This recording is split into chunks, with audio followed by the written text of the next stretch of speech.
Guys, welcome back to my YouTube channel. आज हम करेंगे जो हमारी द इंडिविजुअल वाली बुक थी उसका सेकंड यूनिट वायलेंस एंड वार।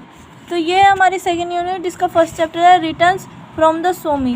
तो इसमें बेसिकली है क्या, इसके लेखक जो है ये है वो साइफ्राइड सेशन। तो इसमें बेसिकली उन्होंने ये चीज़ बताई है कि उन्होंने जो उस टाइम में जो वार चल रही थी 1914 से 1918 में, तो उस बीच में उन्होंने वहाँ काम किया। उस वार में जो उन्होंने हथियार से लड़ने के लिए, इन सब चीज़ों से मतलब लड़ने के लिए वहाँ नहीं गए, लेकिन वहाँ एक उनकी सेवा के रूप में काम किया जो वहाँ लड़ रहे थे।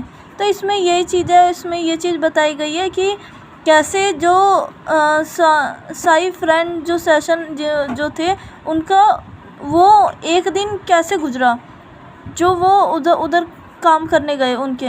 तो इसमें है क्या, इसमें ये चीज़ है कि जो वो थी क्या नाम, उस टाइम की जो लड़ाई थी वो सोमी के पास थी। सोमी एक नदी थी, जो ऐसे ये नदी थी, नदी के बीच में एक तरफ जो वो थी उस टाइम की सेना, वो सेना थी, एक तो इंग्लैंड की सेना लड़ रही थी और दूसरी सेना थी फ्रेंच की। तो ये दोनों लड़ रहे थे और ये जो था सोमी ये फ्रेंच का था, और फ्रेंच के बीच की जो नदी थी इधर दोनों की दोनों लड़ाई हो रही थी, मतलब युद्ध चल रहे थे काफ़ी दिनों से। तो यही सब हो रहा था इसमें। तो फिर ना एक दिन वो वहाँ पे काम करने के लिए गए, और मतलब काम करने जाते थे, लेकिन ऐसा होता था कि ना जैसे लाखों लोग गए फाइट में लड़ने के लिए, तो उसमें से सिर्फ महीनों में ही एक दो बंदे आते थे जो रेस्ट करने आते थे, बाकी सारे के सारे मारे जाते थे। तो उस दिन जो था उन्हें वहाँ पे काम करने को मिला, और उन्हें खुशी हुई कि काफ़ी टाइम बाद जो लोग थे वो आ रहे हैं वापस, उनसे मतलब काम, मेरे को काम मिल गया, काफ़ी लोग आ रहे हैं, यही सब उन्हें इस चीज़ की खुशी हुई। तो उन्होंने क्या किया, वो सब आए, उनके लिए उन्होंने दवाई वगैरह जो वहाँ की उस टाइम की जड़ी बूटियाँ थी वो सब बनाई और उन्हें उस चीज़ के लगवाई, और सारे के सारे आए थे।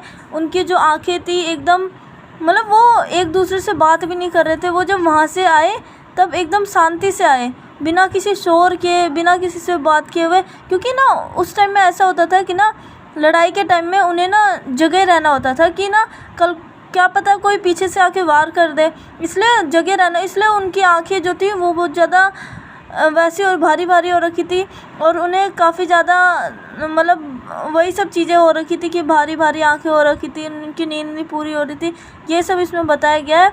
तो इसी वजह से जो वो था उसने महसूस किया उस टाइम, उसने जब उन्हें खाना सर्व किया, सबको खाना सर्व किया, तो उसने देखा कि कोई किसी से छू तक भी नहीं बोल रहा, सब उस टाइम सिर्फ छुरी चलने की और उनकी ग्लास की आवाज़ आ रही थी और किसी चीज़ की आवाज़ नहीं आ रही थी।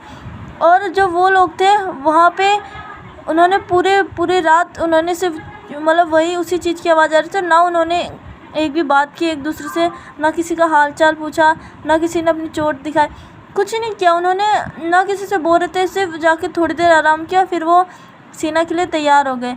और फिर वो सुबह जो था, सुबह सूर्य उदय होते ही वो अपने वापस उसमें चले गए। तो इन्होंने ये चीज़ बताई कि ना मेरा जो एक्सपीरियंस था उस दिन का, वो मुझे ऐसा लगा कि जैसे मैं भूतों के साथ रह रहा हूँ, क्योंकि वो लोग एक तो ना कुछ बोल रहे थे और उनकी आंखें भी इतनी भारी हो रही थी, और उनकी नींद पूरी नहीं हो रही थी, जिस वजह से वो किसी से कोई मतलब ही नहीं रख रहे थे और पूरी रात जगे रहते। तो मेरा यही चीज़ एक्सपीरियंस था कि मुझे उस दिन ऐसा लगा कि मैं भूतों के साथ रहा हूँ, और पूरे दिन भर मैंने भूतों के साथ वो दिन गुजारा है। मेरे लिए वो दिन एकदम यादगार है, जो मैं कभी भूल नहीं सकता अपने लाइफ के लेसन में।